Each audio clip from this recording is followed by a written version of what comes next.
E se a minha vida fosse um filme, o que você, aí assistindo, estaria gritando para eu fazer na próxima cena? Hoje, dia 16 de junho, estamos a exatamente 6 meses dos meus 30 anos.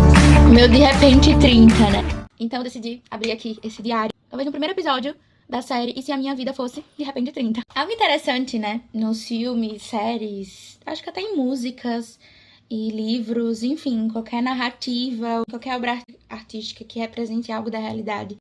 Isso pode servir como um espelho pra gente refletir a nossa própria vida. Eu acho que é interessante eu me questionar essa frase nessa época em que eu estou me preparando para fazer 30 anos. O que eu devo fazer a seguir na próxima cena se eu quero continuar buscando ser protagonista da minha vida. Porque muitos não param pra pensar se realmente são, né, protagonistas da sua própria vida e vai vivendo no automático.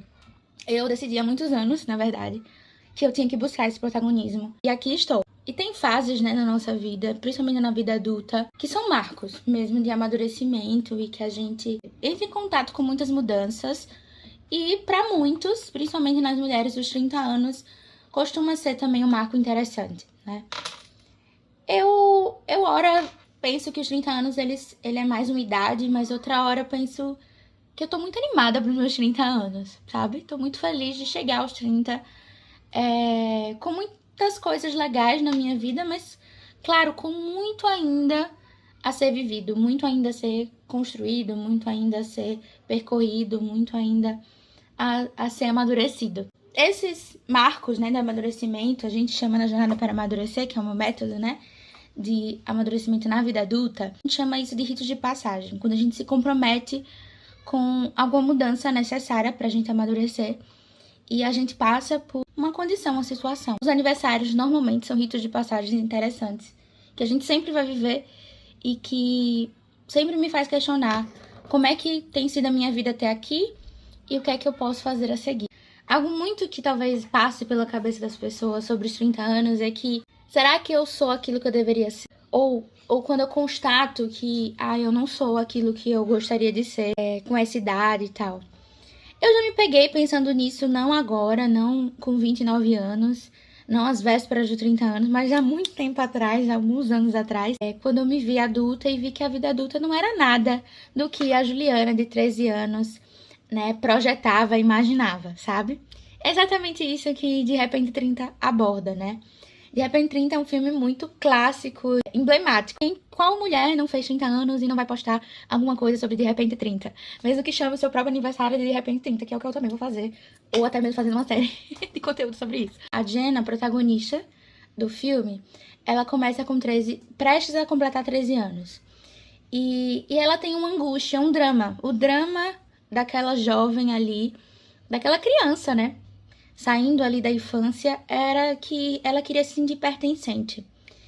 Ela queria ser aceita, ela queria sentir parte de algo ali. Pelo menos aparentemente ali das amizades, em busca de uma autoestima. Ela sentia que algo faltava. E todos nós vamos sentir faltas. Talvez você não perceba isso com 13 anos. Talvez você perceba isso com outra idade.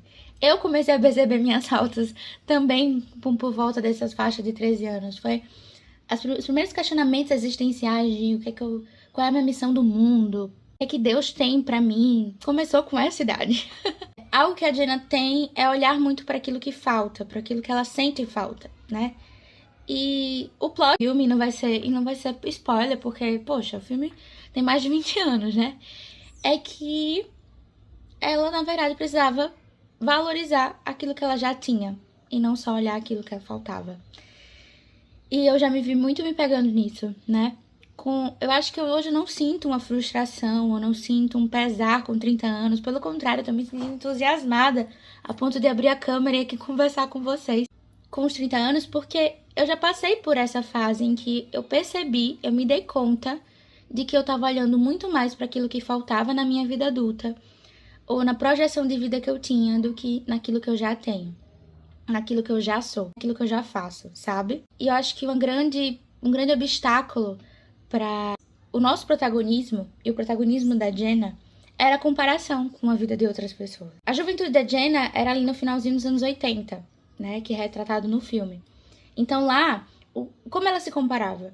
Ela se comparava com as modelos, as atrizes de revistas, de programas, de filmes, enfim, com essa ideia do sucesso, de uma mulher bem-sucedida, de uma mulher com autoestima poderosa, enfim. Por isso que vem a clássica frase, né? 30 é a idade do sucesso, que foi o que ela leu na manchete de uma revista. Mas ela também se comparava com as meninas mais populares, pessoas semelhantes com que aquilo que eles tinham e que ela achava que ela não tinha. Talvez uma autoestima, muitas amizades, influência, popularidade. Eu, com 13 anos, eu também me comparava com também as atrizes. Eu assistia muito, foi na época que eu comecei a assistir muito filmes do Disney Channel, né? E o que eu via lá no Disney Channel eram jovens também, mas um pouco mais velhas que eu, mas bem com idade muito próxima, que queriam ser artistas, que já eram atrizes ali, interpretando personagens que queriam ser artistas. Todo o filme do Disney Channel, toda a série, envolvia algo relacionado a alguém querer ser artista. E obviamente, essa semente também foi plantada em mim. Só que eu já sabia que aquelas meninas, aquelas atrizes, aquelas artistas, elas eram diferentes de mim. Elas tinham uma realidade diferente da minha, elas viviam em um país, um lugar diferente do meu, eu que vivia em Sergipe, o menor estado do Brasil, né? Então, elas tinham talvez até sonhos também diferentes, valores principalmente muito diferentes de mim. Já com aquela idade eu já sabia que nós tínhamos algo de diferente e que isso não necessariamente era ruim. Aí isso aos poucos foi amadurecendo. Até que, em De Repente 30, a Jenna adulta, de repente adulta, né? Ela percebe que a realidade de pessoas comuns, e incluindo ela, as amizades que ela já tinha, os pais que ela tem, o trabalho que ela nem sabe como ela conquistou porque apareceu pra ela, mas enfim, as coisas que ela, os dons que ela tem também, as habilidades, quem ela é, também é suficiente. O comum também pode ser legal, né? O comum também pode ser sucesso, de algum modo. E aí a gente vem pegar hoje. O que é que eu, uma mulher adulta, né? E você pode se questionar o que é que você, né, hoje se compara. Hoje, as comparações, elas ampliaram. Elas se ampliaram, mas elas também se transformaram. Antes, eu me comparava com artistas de algum modo distantes de mim. Que eu sabia que eram ideais demais. Mas hoje a gente se compara com pessoas que aparentemente parecem pessoas muito comuns aqui nas redes sociais. Muito parecidas com a gente.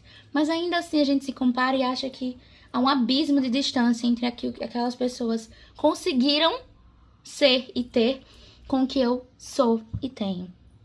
E aí a gente tem que lembrar de algo muito importante. Toda comparação é um recorte de realidade, ela não é a realidade, né? E aí, eu falei desse obstáculo que é do protagonismo, porque a comparação só faz com que a gente deixe de ver a nossa própria realidade, de focar nela, de agir nela, de modificar ela, para olhar para a realidade dos outros, que nem a totalidade dela. Inclusive, na jornada para amadurecer, depois de ver os obstáculos, a gente vê o reforço. O que é que reforça o meu protagonismo? Já que eu já pensei nos obstáculos, agora eu tenho que pensar no que reforça o meu protagonismo. E aí eu tenho refletido sobre isso e volto para aquela frase. Se eu visse de fora a minha vida, se eu comparasse a minha vida, né, com um filme, e não com uma pessoa específica, com pessoas específicas, mas como realmente um filme, uma narrativa, o que é que eu deveria fazer na próxima cena? E algo me vem já há um tempo, dentre das crises, dos obstáculos, mas também dos altos e das alegrias, é que eu preciso de novidade. Não deixar de criar, né? E aí vem algo que é muito necessário, um valor para mim, para todos nós, muito necessário na nossa vida adulta, pra gente chegar no de repente 30 talvez, e não ser tão frustrado e sentindo o peso que talvez um rito de passagem possa ter para nós, é que eu preciso criar na minha realidade e não só deixar o tempo passar ou achar que eu tô correndo contra o tempo e me sentindo menor e pior do que as outras pessoas simplesmente porque elas demonstram uma realidade diferente da minha. Então eu tenho continuado a buscar a criatividade na minha vida e inclusive em algo que muitas pessoas com 30 anos se questionam, né? Que é com a realização profissional. Se eu parar pra pensar, eu não me sinto realizada profissionalmente por completo. Mas eu me sinto muito feliz profissionalmente também. Com as escolhas que eu fiz, a relação que eu construí com o meu trabalho, né? Eu sou psicóloga, psicoterapeuta.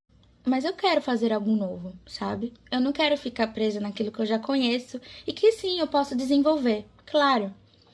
E aí veio muito a cena da Jenna apresentando no trabalho um projeto, né, eu acho que era uma matéria nova que elas iriam fazer, uma sessão de fotos que elas fizeram sobre voltar ao passado, né? Voltar ao colegial de pessoas comuns e mulheres comuns, porque era uma revista feminina e tal. E que ela diz isso, se a gente não valorizar pessoas comuns, mulheres comuns e os momentos que a gente vive comuns, talvez eles passem e a gente não percebe o valor da realidade que a gente tá vivendo hoje.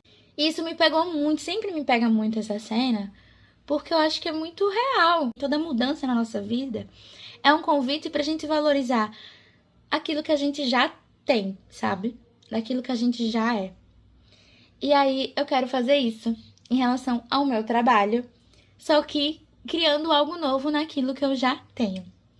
Então, eu criei essa série para que eu possa, junto com vocês, pensar o que eu posso fazer de diferente em relação ao meu trabalho, para que ele possa transmitir essa mensagem mesmo de que as mudanças, elas não precisam ser só olhar para aquilo que falta, se frustrar com isso e se sentir paralisada diante disso. Isso não gera mudança. A mudança é quando eu olho para minha realidade, aceito e amo a realidade que eu tenho e posso fazer algo novo nela. Isso é criatividade. As respostas diferentes e novas que a gente pode dar na mesma realidade que a gente tem. E aí eu tenho 3 opções de ideias criativas para que eu possa construir junto com vocês. Eu quero que vocês votem aqui o que eu posso fazer para vocês. A primeira ideia é que eu possa fazer uma aula psicodramática sobre um encontro com o seu eu criança, com a sua juventude, para você poder amadurecer. Seria uma aula que eu chamo de psicodramática, porque ela não seria apenas uma aula teórica, teria também muita coisa prática, porque o psicodrama, ele é ação, né? Ele é encontrar respostas criativas no cotidiano. E essa aula, aí, se vocês votarem nessa, a gente veria se ela seria gravada ou seria ao vivo, e aí seria mais vivencial, né, se fosse ao vivo, enfim. Outra opção é a gente fazer um clube do livro, que é do meu livro, né? Do meu e-book, na verdade, porque eu tenho ele impresso. E se a sua vida fosse um filme? Então, seriam alguns encontros, como eles são 6 capítulos, daria mais ou menos 3 encontros, né? 2 capítulos por cada, mais ou menos, enfim. Pra gente fazer esse clube do livro, conversar sobre o meu e-book, essa ideia de que como assumir o papel principal da sua vida adulta com leveza e sentido, que é o que o e-book propõe. E aí eu lançaria esse clube do livro. Dentro do pacote estaria também vocês terem acesso ao e-book. Terceira ideia, a gente fazer a 2ª temporada do PC Flix Club, que é meu clube de cinema para te ajudar a enfrentar os desafios da vida adulta. Lá eu ensino a jornada para amadurecer, junto com filmes e séries. É muito legal, então a gente faria a 2ª temporada dele. Então me fala quais dessas ideias vocês mais têm interesse de participar. Comentem aqui. E a gente se vê talvez no próximo episódio, em que a gente vai conversar um pouquinho mais sobre na contagem regressiva para os meus 30 anos nesse especial. E se minha vida fosse, de repente, 30.